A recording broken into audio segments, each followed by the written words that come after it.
రాజకీయం. సార్ తమిళనాడులో ట్విస్టులు, విజయ్కి విఘాతం, హైకోర్టు షాక్లు.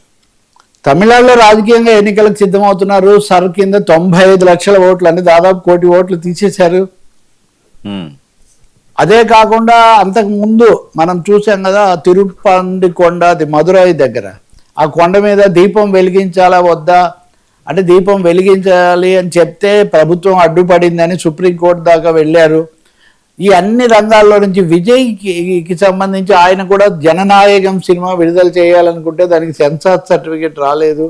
సో ఆయన TVK plus Vijay plus DMK కూటమి ప్లస్ బీజేపీ సరాతరం ఇవన్నీ తమిళనాడులో తీవ్రంగా ముడిపడుతున్న పరిస్థితి మనకు కనిపిస్తుంది. ఇందులో మొదటిది, కోర్టు మద్రాసు హైకోర్టు దీపం వెలిగించుకోవడానికి అనుమతి ఇచ్చింది.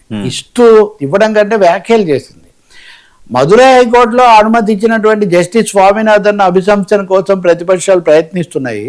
కానీ మద్రాసు ఫుల్ హైకోర్టు అనుమతి ఇస్తూ దీపం వెలిగిస్తే అల్లర్లు వస్తాయని భయపడతారా? ప్రభుత్వాలు ఆ మాత్రం సర్దుకోలేవా? ప్రభుత్వాలే ప్రోత్సహిస్తే తప్ప ఇలాంటి చిన్న కారణంతో గొడవలు రావు. భారతదేశంలో ఒక ప్రభుత్వమే ఇటువంటి వాటికి ప్రేరేపణ ఇవ్వాలని భావించే పరిస్థితి ఉంటే అంతకంటే దౌర్భాగ్యం లేదంటే పరోక్షంగా మద్రాసు హైకోర్టు రాష్ట్ర ప్రభుత్వాన్ని తీవ్రంగా వ్యాఖ్యలు చేసింది. రెండవది, విజయ్ని అంతకుముందు కరూరులో తొక్కిసలాటకు సంబంధించి ఇన్ని రోజులు ఊరుకున్నారు, కొంత సమర్థించారు కూడా, తప్పు ప్రభుత్వాన్ని విజయ్ది కాదని. కానీ ఇప్పుడు విజయ్ని సిబిఐ పిలిపించింది.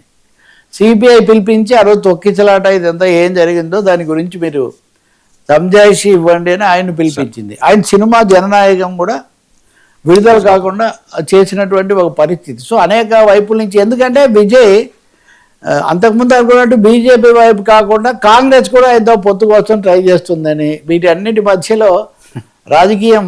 దీనికి ఇంకా అదనం ఏమంటే, విజయ్ తీసిన ఈ జననాయకం అనే సినిమా మన బాలయ్య బాబు నటించిన భగవంత్ కేసరి అనే సినిమాకు రీమేక్ లాంటిది మాత్రమే అది.